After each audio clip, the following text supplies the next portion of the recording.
Welcome. Thank you for inviting me.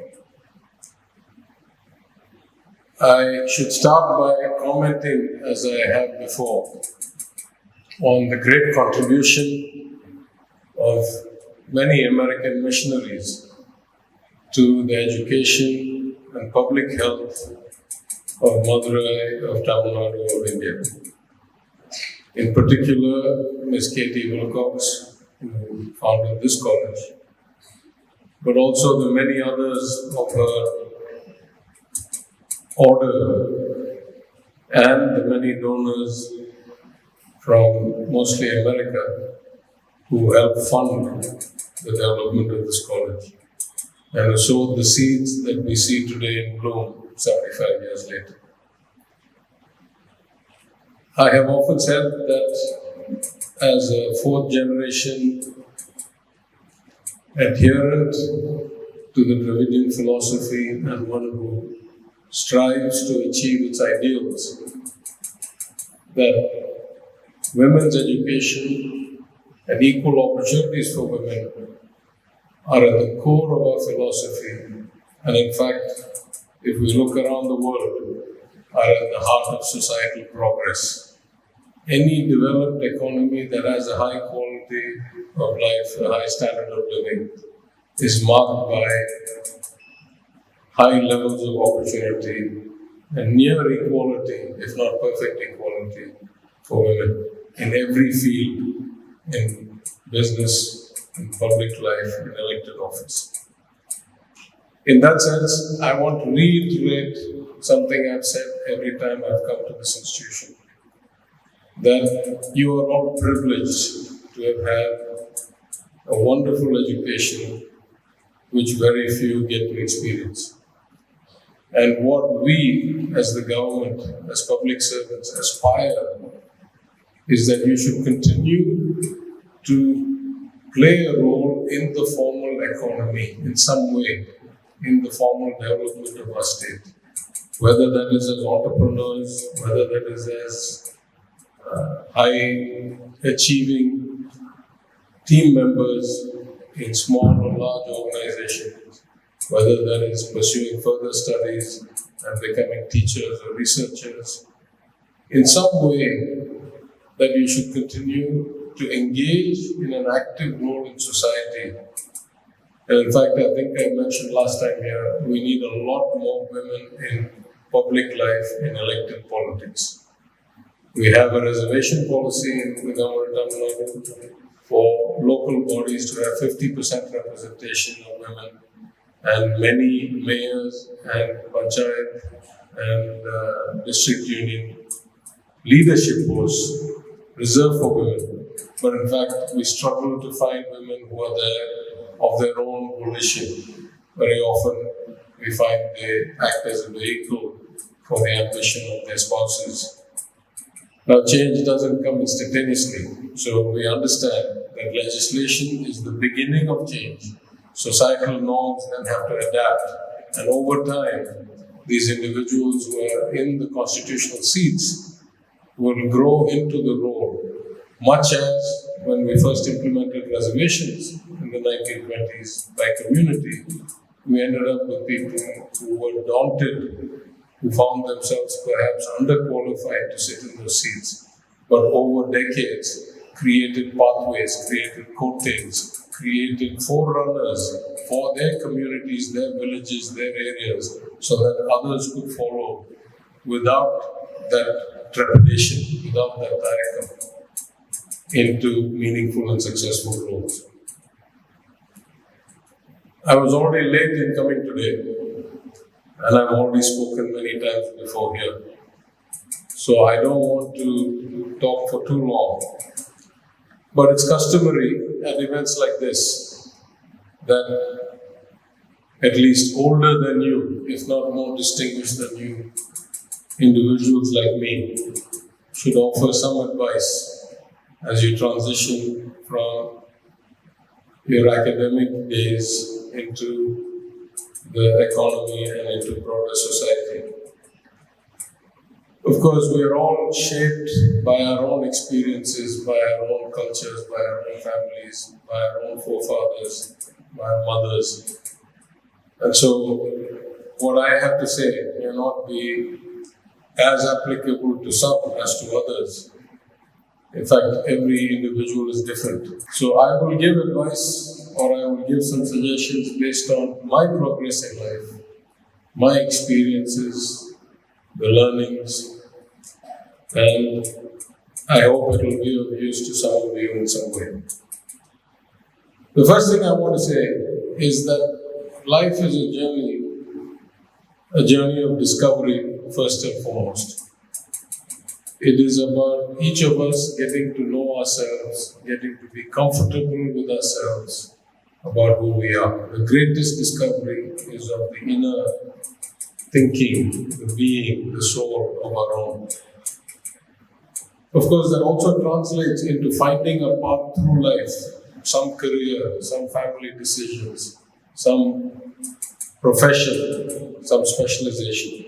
But perhaps the best way to stress that individuality is to quote from the immortal Tirukkural, the couplet, Pirappokum ella uyirkum sirappova seithulil vetrumayan.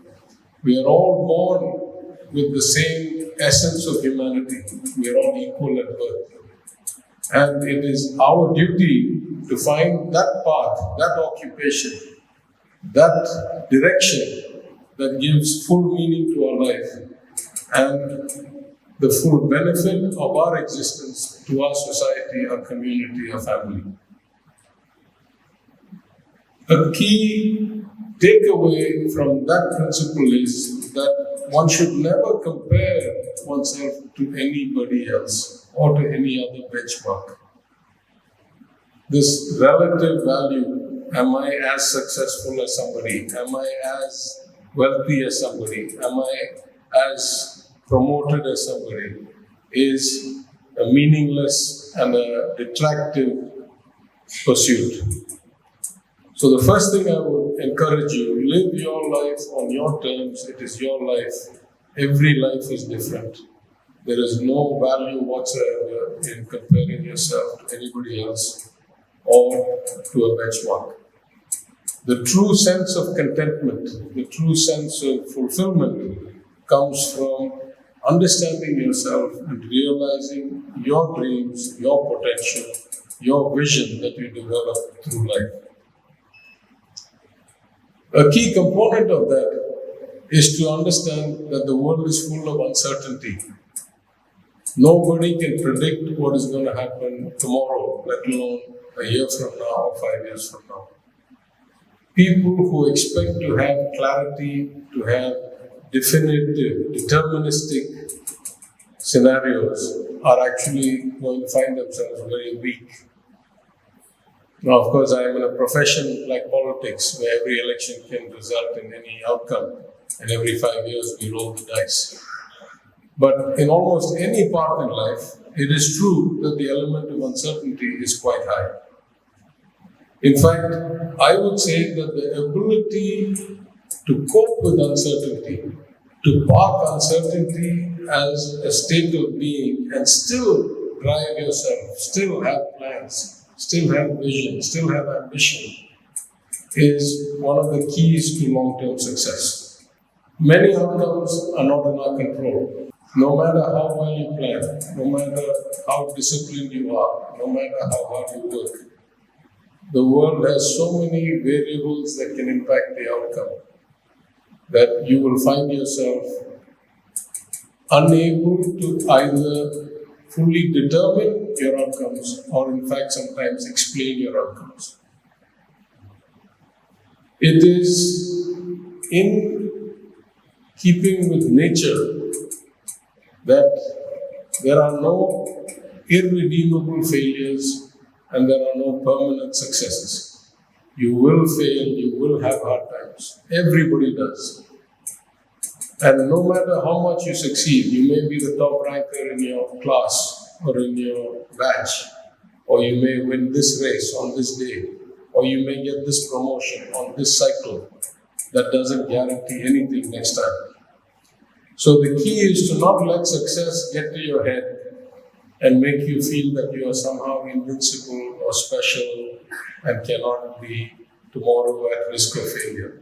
And to not let failure get you down so much, as the great American football coach Vince Lombardi said, it's not whether you get knocked down, it's whether you get back up. Everybody gets knocked down at some point. The question is, do you have the resilience, do you have the capacity to get back up and fight, to run after you get knocked down? In the course of my life, I would say I've learned one more lesson, is if you are capable of building your identity, your contentment, your core of your being on variables that are not conventionally defined as success or failure, then you can actually actively seek uncertainty. You can actively seek the path less trodden. In my case, I was born into a family that had such a great legacy that I could have gone one of two ways. I could have said, let me rest on these laurels. Anyway, I have enough money, I have enough standing in society, I have enough potential, I'll be all right. Or I could do what I did, which is to say, since that is always there for me, since I am hedged, since I will always have that to fall back on, let me go and try and do many different things in many different places. There's no downside. If I fail at that, I still have this. And so what I did, my 4 degrees, I took 4 different subjects. I look at my friends who stayed in one field for 2 or 3 degrees or in one career after doing a particular degree. And they have reached far ahead of where I would ever do in that profession, in that dimension, in that direction. Sometimes that direction or dimension is wealth. Sometimes it's title. Sometimes it's the number of patents. Sometimes it's the number of books. But I chose to do different things because I could afford to try to do different things. Because my sense of existence was already safe based on who I thought and who I knew I was. For different people, there will be different things. It's not always money that gives you that kind of sense of security. You may have such a loving and caring family. You may have such good personal relationships that you don't worry about whether success or failure defines your existence. But seek to find that inner strength, that core, that allows you to search out volatility, to search out uncertainty, to take risks. Every time I switched from one profession to another, I had to give up the progress I had made in this and start at the bottom again at something else. Every single time I did that, it made me a better person, it made me a more well-rounded person, and it enabled me to be successful at the job I do today, because almost nobody in life has had the breadth of experiences or the range of education or even the accomplishments that I had before I came and sat as finance minister. And I can guarantee you that I could not do this job nearly as well today if I had not done almost every single thing I have ever done in my life before I came here. I'll make one last distinction. For many of us, we have choices. Every day, we can choose to go one way or another way.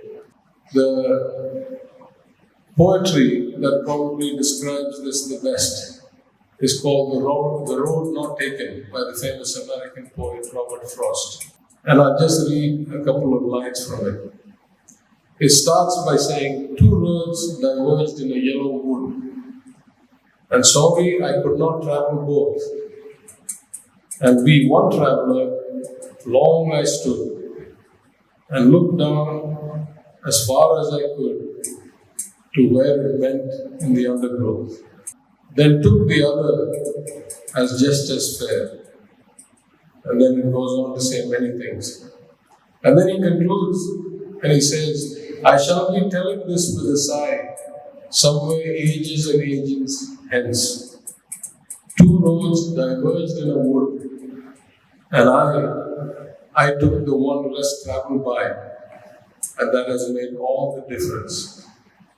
Search for those roads if you have the capacity and build the capacity to search for those roles would be my advice to you. If you do these kinds of things and you get to be successful, remember, as the principal said and as others have spoken before, at the end, the definition of success is when you have impact on other lives beyond your own, beyond your immediate circle, you, your spouse, your children. I spoke recently at an event in Chennai where they asked me to speak about the transition from investment banker to finance minister. And I said, as an investment banker, I was actually reasonably successful very quickly.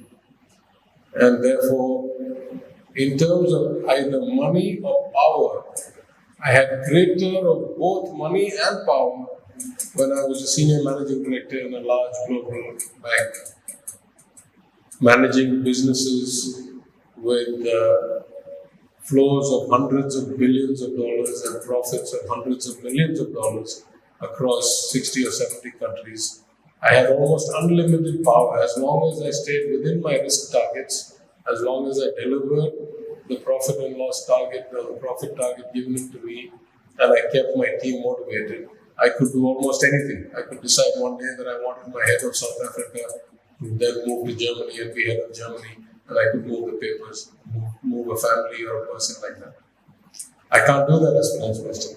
I'm the people's representative. There are hundreds of constituencies and interests that need to be balanced. Every single thing I do has to go through 10 or 15 filters, requests, discussions, considerations. I certainly don't get paid a small fraction, even 1%, as a finance minister what I used to get paid as a banker.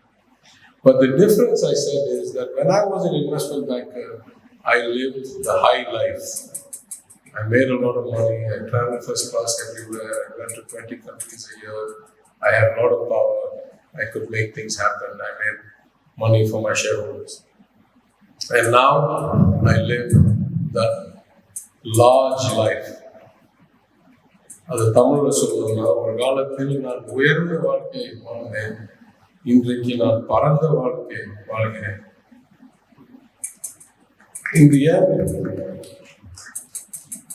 I get more meaning and more satisfaction from the job I do now than any job I have ever done before, despite the conventional measures not being as great.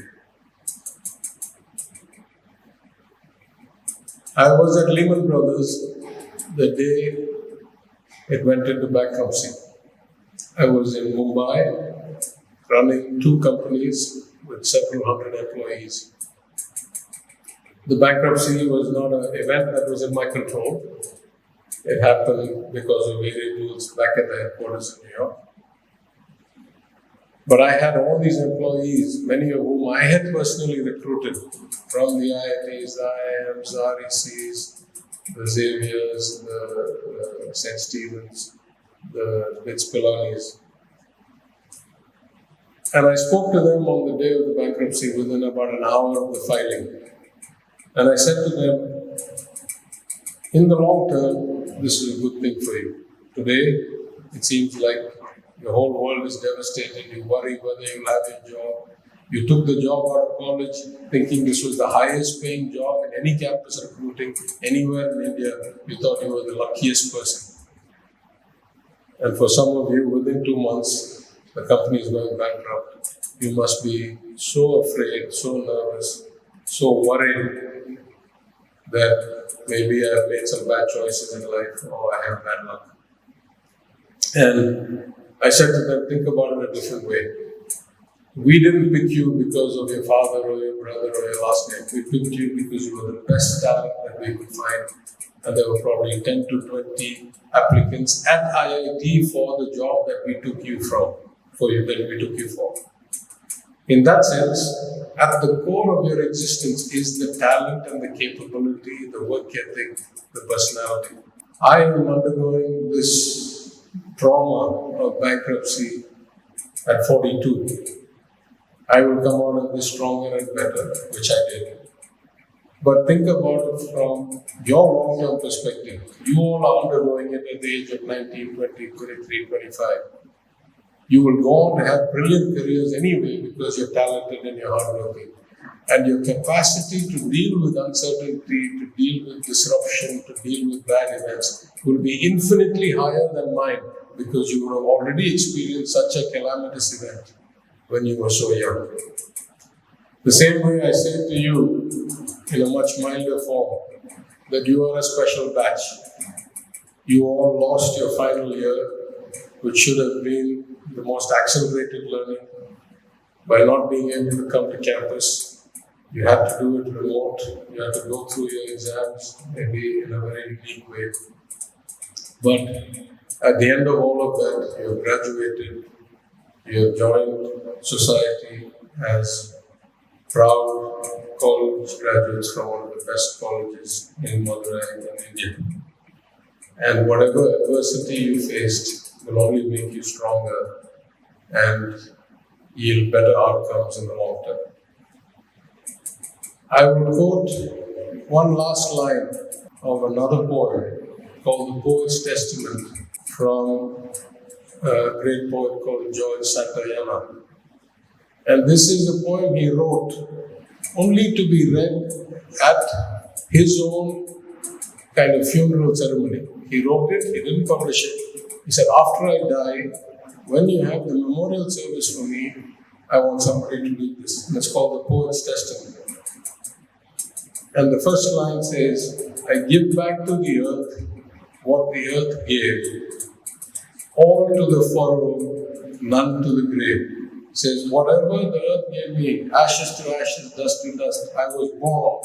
Whatever was within me to give, I gave it into productive output, into the row, into the farm, into the yield.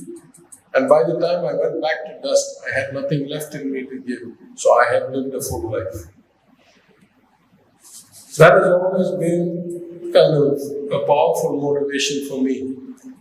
I want to live my life in a way that by the time I go to the crematorium rather than the grave, I've already put back into society as much as I got out of it or more. In that sense, an event like today gives me immense pleasure because, as the principal said, I get to follow in the footsteps of my forefathers, my grandfather and my father, who had long and strong associations with Lady Doak College. I'm privileged to continue into my generation. I thank you for inviting me here. I congratulate the graduates, the professors, your parents, who all played a part in your victory today. But today is not a culmination. It is not an ending. It is a beginning. It is a beginning of the next and more productive, in fact, most productive till now, stage of your life. I wish all of you a very happy and prosperous journey through life. And I thank you once again.